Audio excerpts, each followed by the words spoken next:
13e jour, la veille cachée des Saint Joseph, une des plus grandes grâces que Dieu puisse accorder à une âme est de lui inspirer une dévotion à Saint Joseph, car cela revient à lui dévoiler le trésor des grâces de notre Seigneur. Lorsque Dieu veut élever une âme à un haut degré de sainteté, il lui donne un amour profond pour ses patriarches. Seul notre Seigneur peut nous faire connaître Saint Joseph et nous révéler ses vertus, car Joseph a mené une vie entièrement cachée. Dieu semble l'avoir enveloppé de silence, de solitude et de recueillement pour le soustraire au regard du monde.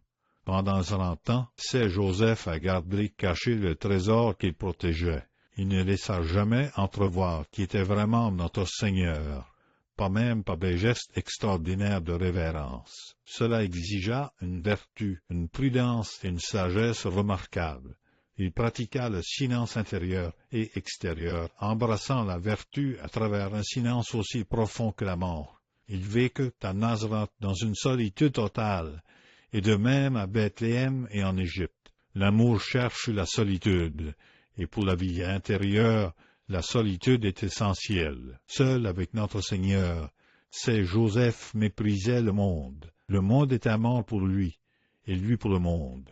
Une âme mécontente ou qui se sent pauvre tout en possédant notre Seigneur peut être considérée comme profondément malheureuse. Si nous avions été invités à passer 1 heure à Nazareth avec Jésus, Marie et Joseph, nous aurions sûrement tout abandonné pour savourer chaque minute de cette heure bénie. De même, Saint Joseph considérait comme sa plus grande peine lorsque son travail l'obligeait à s'éloigner brièvement de la petite maison où résidait l'enfant Jésus. Silencieux et solitaire, Saint Joseph demeura toujours recueilli en Jésus et Marie, ne s'éloignant jamais de ce centre divin. Nous sommes encore trop terrestres pour saisir pleinement le recueillement de Saint Joseph. Il vécut par l'amour, contemplant notre Seigneur et trouvant en lui tout ce qu'il avait à faire, tout comme le Christ contemple sans cesse son Père céleste, tirant de lui le modèle de ses pensées, jugement, action et de toute sa vie. Nous, non moins comblés que Joseph à Nazareth, avons notre Seigneur Jésus-Christ à nos côtés dans le très saint sacrement. Nos yeux mortels seuls ne le voient pas. Mais si nous nous tournons vers l'intérieur, nous pouvons le contempler. Saint Joseph est la plus belle porte d'entrée pour pénétrer dans le cœur de notre Seigneur.